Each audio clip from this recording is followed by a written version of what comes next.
สบายดีพี่น้องยินดีต้อนรับเข้าสู่สองสาวตีที่งานดีเก่าเด้อวันนี้มาเด่นบ้านไอดอนพี่น้องมากับน้องลิงลิงสบายดีพี่น้องเนี่ยสบายดีป่าดุง สบายดีป่ะลูก บอกก็เป็นนะพี่น้องสาวตีมาเด่นบ้านไอดอนพี่น้องวันนี้มากับบ่าวซุกมาบ่าวซุกส่วนมาดินแต่บ่ามันบ่มีแนวอย่างสีเห็ดนะก็เลยว่าพากันมาเด่นเพื่อนไอดอนก่อนวันนี้มาลุ้นโอ้ยแสงไฟต่อมากับบ่าวซุก2 คนจ้า ไปดีพี่น้องออกประเด็นน้ำบ่าวเอง บ่าวเอ ไปดี เป็นจังไดบ่เห็นหน้าเห็นตาหึง เกี่ยวเข่า เกี่ยวเลยเนาะเกี่ยวไว้แท้บ้านข่อยคือจังบ้านถอกสมจากกำลังถอก เรื่องของกูอันไหนเดืองเลย เนียนบ่พี่น้องเดี๋ยวกับสงกรานต์เนี่ยเนาะสินมาเด่นน้ำกันอยู่ดอกพี่น้องบัดนี้ ถ้าอยู่บ้านกับบ่มีหมู่อยู่กับบ่าวซุกกับบ่าวอันนี่แหละเนาะ3 คนไปถ่ายคลิปบ่าวเอสบายดีบ่เดี๋ยวนี้เป็นจังได สบายดีมันสบายดีนี่ไร ผมนี่ยากอะไรผมนี่ยากอีอะไร ตัดในที่เออ ตัดมาอยู่เดี๋ยว ตัดผมเลยดิบ่าวเอ เอาไปซื้อเบียร์กินนี่ เพิ่นไปบ้านเฮาแต่ตอนเช้าจันทร์อยู่พุ่นเนาะเช้าจันทร์มักแล้วหาแอดไปหาอยู่ แอดมานะฮะ เป็นว่าหับแอดมันน่ะเดี๋ยว บ่าวเอขี่คุยไอ้ดิผู้สาวมักก็บ่ฮับแอดเขามักก็ดีแต่ว่าใครก็เขาซักเนาะสุก งะเป็นงะ สาวของมา อุ้ยคือว่าเด้เนาะ จบจางอ่ะมัน มาบ้านไอ้ดอนมื้อนี้เพิ่นสิเฮ็ดเดือดแปลงเป็ดบ่ให้กินโอ้ได้ยินแต่เสียงห้องป้าเฮาสิพากันไปซื้ออันนั้น จะหับข่อยบอก กับแกมเนาะพี่น้องบ่สุกบาไปซื้อเบียร์จักแก๊สหนึ่งมานั่งจิบเย็นๆเว้ยไอ้ดอนแก๊สหนึ่งบ่พอ สปอนเซอร์เรานี่สปอนเซอร์ เอาจักแก๊สสนะบ่สุกจันไป แค่เดียว มาเล่นน้ำไม่โล ไปดีเด้อพี่น้อง ทีมงานเพิ่นเฮาบ่ได้มาเฮิงเนาะมาจับเป็ดขาเด้อพี่น้องไปซื้อเดินหลวงพ่อมันกินน้ำเกลือนะ บอกว่าน่ะ จะไปซื้อของกันเด้อพี่น้องกระเป๋าเอง เห็นไหม ทุกคนตอนนี้เฮาสิปีกอันนี้ก่อนเนาะซื้ออันปีกเป็ดมาปีกกินถาเลือดแปลงพี่น้องไอรอนน่าเสียเลือดแปลงเป็ดเนาะมาบ้านไอรอนมีสังหารเนาะตอนนี้บาปอน้องปอพี่น้องกำลังลกขนเป็ด มันนกคนเป็ดบางวัวมันเห็ดยัง พอเป็นพอพันได้ ตัวมันบ่แห้งโผดบ่หนองตีบ แห้งเลยเด้อหลอนเอาอันนั้นมาห้องเดี๋ยวไป จะบอกใหม่นะ ยัง จะน้อยพอดีนะจะมันจะเย็นจะเย็น ก็เอาขี้เถ้าใส่อยู่มันก็ยังใหม่เลยมันก็ยังแห้งทานมันลาย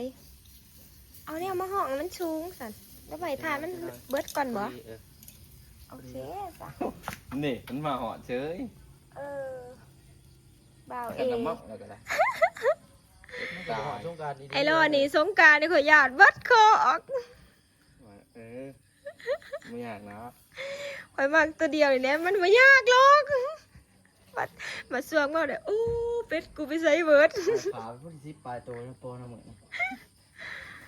แต่อย่ากลัวเนาะความเมานี่ มันทันสงการพอได้ขาย นี่น้อยน้องเป็ดอีเมเดียยังน้อย กินแสบเพียงเลยคนบัวกับว่าท่านมีแต่บ่มีคน มันมีสมบอกเขาว่าเป็ดซ้ำนี่พวกคนบัวลาย กันอีกซ้ำหนึ่งหันใหญ่กว่านี้เนี่ยมีแบบคนมันกำลังป่งอันนี้ นี่มันแบบ มันคนทับยิดมันนี่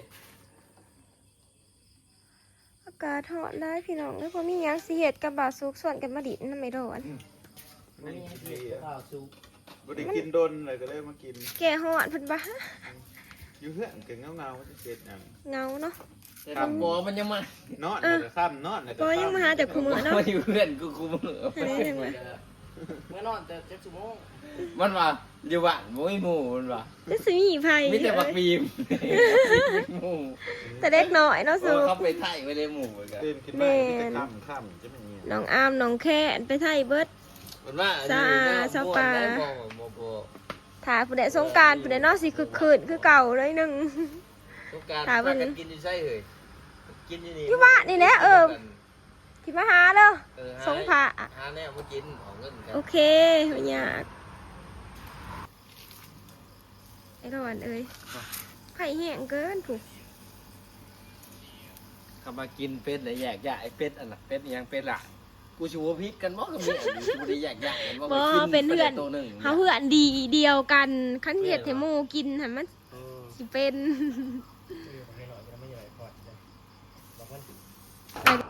ป้าบ่าวเอยืนใส่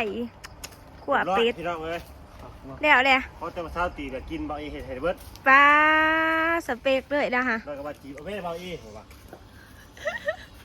เราเองต้องเช้าตีเนาะ เอาวะ จีบรถจีบรถจะได้กับบุตินหรอก เอาเลย เปล่าได้นั่นวะ เดี๋ยวผ่านนั่นไหนเด้อ เบาหยอกกะตีนซะแล้ว น้ำหยดให้กิน10 ปีกินไม่สน ตอนนี้เฮาสิเอาเป็ดมาขัวเลย มัน พี่ ข น้อง นาดเลยเป็ดเท่านี่ แม่นบ่ โอ้โหจริง ป้า ผมจะน้ำมัน น้ำมันคือหลายแท้โลอัน ๆนี่ ไปแล้วไม่รู้ทำไม เซฟ2 คนพี่น้องขวบเป็ดกับ ไตออกกับโบเป็น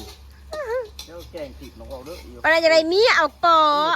ผู้เสาโซ่แรก เอออันนี้เฮาสิไปปีกเด้อพี่น้องเป็นกระดูกมันเนาะกับหัวปิ่งเป็ด คือบ่าวเอแล้วบ่มีคน เดือดแปลง คนเดียวผมมีคนไหนโทษนะ ด้านเพราะว่าผมมีทุนในทุนมา นี่จะได้ให้เดือดร้าซอสจันหมักยังบ่หมักก็เป็นเพื่อนไปกับบ่ฮับแอด เป็นคนเข้ามาเป็นผมมา จันใจเลย จันหวานเนาะเลย โอ้ย ไปส่งวัดเด้ไปกินตำสมซอสจันกันหิวเอาเพชรมันมาให้กูนี่ ผู้ที่เห็นคำว่าแอดมาแปลงเนอะ โอ้โหแปลง ก็ธรรมดาเลยเสียงก็เป็นเพื่อนแปลง สาวหนักแต่ว่าบ่มา เอาเมียซะเอ กระเทียมแห้งเงี้ย เอาติดเขาดอก เอาเมียจ้า มือไฟเอา ดูปานนี้เนาะพี่น้อง ตั้งมาก็ฮับแอดค่อยเนาะบ่คุยกันเนาะ ขับยูบ่ใหญ่ สิให้ไอรอนเฮ็ดอันนี้กินแซ่บๆไปด้วยไอรอน แปลงนะหนองลุงมาหา นั่น ลองนี่เลยสิ ขอบคุณหลายๆจ้า เพราะว่าผมเอาไปกินพี่น้อง บอกถูกใจที่ปองเลยเจ้ายังมากิน น้องแสดงความสำคัญ บอกว่า ขอมากผมเอาจี้เขา ที่เขาไปกิน ที่กับกับย่างดีกับแจวบอ แม่นบ่ไอร มั อน น หนักคู่มือได้สารเจ๊กูขายกินคู่มือบอก อยู่บ้านของเนาะ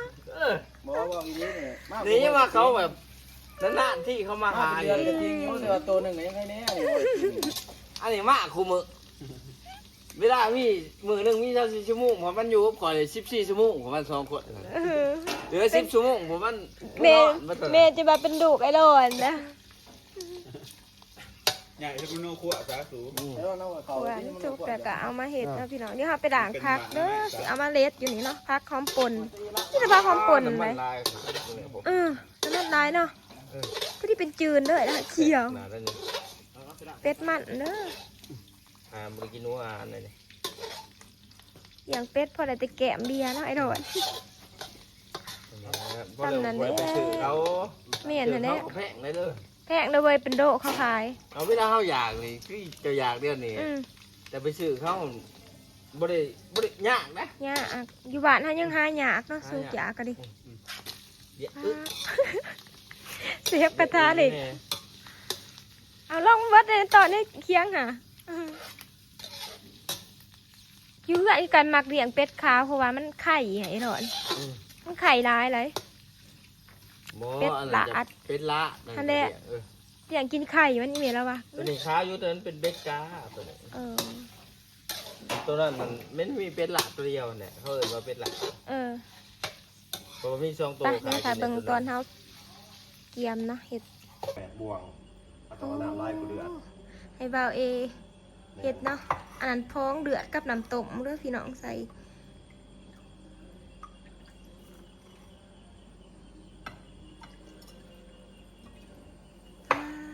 ก็เห็ดจะสัตว์เบาเอ ที่มาสิการโนโบกา คือถอกใส่สำยาคือจังพอง เออ บ่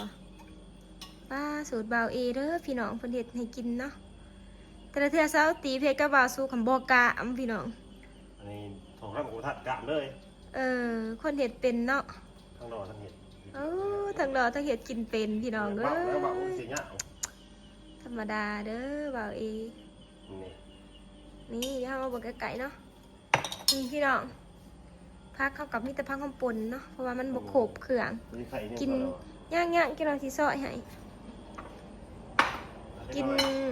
3-4 คนเท่านี้แหละเดี๋ยวถ่ายเบิ่งตอนมันกามเนาะสิห้วยหนาเนาะห้วยหนากับบ่มีอันนั้นมักตะดินมีแต่อันนี้แหละพักเอาน้ำหอม2อย่างบ่มีดิท่านน่ะได้เอาเลยพี่น้องถ่ายแต่มันกามอย่างเดียวเนาะเดี๋ยวก็ไปนั่งกินกับพวกไอ้ร้อนพี่น้อง เดิมเลยนี่ เดี๋ยวซอยสิงไข่ก่อนเด้อพี่น้องบ่าวเอเห็ดมาให้เหยียบดอยเนาะ จะแสบน้องบ่าวเนาะ ป้า ไอ้หนุ่มทีก็เทียบเกี่ยวขาด มาเลยรอแตหนาตาเลยพี่น้องเห็ดกินก็เป็น โอ้แมน พูดไม่เพราะ มึงก็หยอกมันแน่มันเด็ดแต่มึงกินนะนี่ อาหารตัวเองมึงนั่นอาหารที่สุดแน่ เดี๋ยวจะเอาพักอันนี้เด้ขอเอามาอ่านอยู่เอาปี๊ใส่ห้อยใส่ห้อยใส่บาวซุกเอาใส่หลายๆจังหอม มือบ่าวเอเด้อแซ่บๆมือบ่าวเอเด้อ ตอกแซงป้าไอ้โดนจัดหายเหมือนนี่ไปนั่งเบื้องที่มันเถิงกันอยู่บ่ ยุบเอา เถิงอยู่บ่เอ เอา อยู่ เอาออกที่เบียร์หัง กินเองกินซะ มาเลยพี่น้อง ข้าซาติมะลินเงินไหนบ่ จะฉันจะเห็นก่อน ก็เด้อมันกินน้ำกันกะมันอยู่ได้เอ โอ้ขากเป็นขากสุกเอ้ย แม่นบ่ คนเห็ดเป็น มันเป็นเจ้าน้องเอเนาะเฮ้ย นี่แน่ นักกระติบ มาลูกแล้วแต่จะบอกปอสิตนสิหายแล้วปอ นั่งไอ้เรื่องมึง ปล่อยมัก มา ใหญ่ ดูเรื่องนี่เขาก็นั่งเลย จะนี่วิธีกินน้อยดอนแล้วสิกินในเบิ่งบีบักหน้าวใส่ โอ้ใจเย็น โอ้ย ใส่ไม่ยังไงอยากหายเว้ยตายแล้ว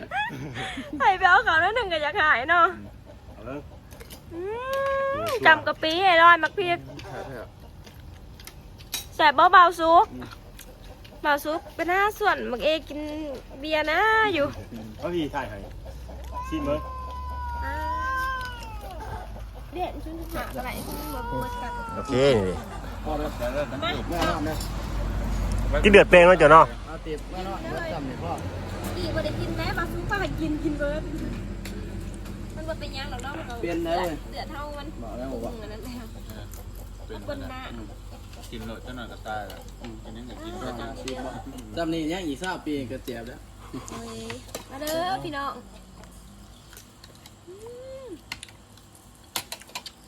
เข็ม กินทั้งน้าเนาะอื่นมันคือปอมันจะตายแล้ว ไม่ จำกะปิ ตายแล้วบ่ ฝากอะไรเนี่ย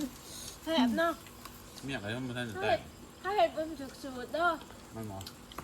มันขวดมันก็เอาข้าวขวดมันนัวมันคือขวดมาคนในกันเลยก็มาขวด ก็ได้มันนะบ่ เขาเห็ดไหนมีตั้งแต่มันจะนัวแล้วก็มาที่สื่อ งูอันนั้นคือ ไม่ได้ใส่บักพริกข้าวข สูตร วด หลวงพ่อบางเดี๋ยวเห็ดเนี่ยนะ จือไว้ซุป เดือดมันบอกอันนี้เดือดมันมาร้ายก่อนนะเอาเดือดแปรดน้อยเดียวมันสิกะมันจะอะไรพวกนี้ เห็ด เดือด เป็ แป้ น ง เนี่ ส ย องจาน ให้พี่น้องกินปะไม่ได้สิถ่ายไอ้ก็เป็นคน เจ้าหน้าขันยากเกิดเอวระมาเห็น นั่นนะ เนี่ย เอวระว่าหับจ็อบ นี่มันดอกยางเมื่อเห็ดให้กินแน่ เราจะอีกจนเนาะ เป๊ะมันขึ้นกูมึงแล้ว มั มัน น แพ้กับแพ้ก็กระดอก ดิเท่าไรเดียวนี่ ลิตรเท่าไหร่แล้ว ขึ้นเรือเนาะ มันเสียซิฟเลยบ่ ลิตรละ100ซื้อมาอยู่แต่ว่าเราลิตรละ100อยู่นะมันตัวยังบอกว่าจริงเลย 50 ซะข่อยซื้อดิ60หาอยู่หันปั๊มตอนนั้น นี่ใช้ก่อนยาครับอยู่ที่เขา เนาะ มาซื้ออีไหนมาซื้อกันย่างไปนะพ่อจ๋าเนาะ ยินเมียไอ้รอดเนี่ยซุป ส่งนี่กูจะอยู่บ้าน อืม สงการว่าที่น้องน้ำมันเบิดเนาะ เบิร์ดดีเลย ละมันบอก อันนี้ยังวะ แป๊บหนึ่งแกงเสร็จเด้อแกงเบิดเลย เด้จับใส่แล้ว ไอ้กี่หาสิพันเต็มถัง มีอยู่ ส่งโควิดหนึ่งยังมามันแพงแล้วมากส่วนโอ้ยึดเท่าไหร่ขึ้นอีก3 ครึ่ง3 ถบ นี่เดี๋ยวๆเนาะ ที่ได้ที่บาทเนาะ เขา40 บาทเขายังว่าแพงเลยเด้อเนาะ เนาะ บ้านลิตรละ100บ่จมเพราะเขาจมมาจับจมอยู่ที่บ่อ อ่ะไอรอนนะเสียด แก่ข้าวด้วยหนึ่งแล้วพี่น้อง ถ่ายคลิปเสียดบัดตอนบ่ถ่ายคลิป ตั้มจอกเอากับไอพี่น้องเบิ้งเนาะป้าไอรอนวัฒนันวัดจอกกันดีอะโล แซ่บพอดี เด็ดไอรอนนี่มันอะดีเฮ้ยพี่ไม่มากินดีกเนาะ ตัวยิ้มเด็ดคุยด่ะ มืออื่นมาอีก ไอรอนจะขึ้นบนนี่อ่ะเจ้าอะไร เนี่ย อ่ะ ขอบ่กิน แล้วเอาลูกแล้วเนาะนะ เลือดแปลงบ่กิน อ๋อ กินแต่เลือดกะ ไปพี่น้องกินกันเด้อ หมาเอายังไปเหรอตู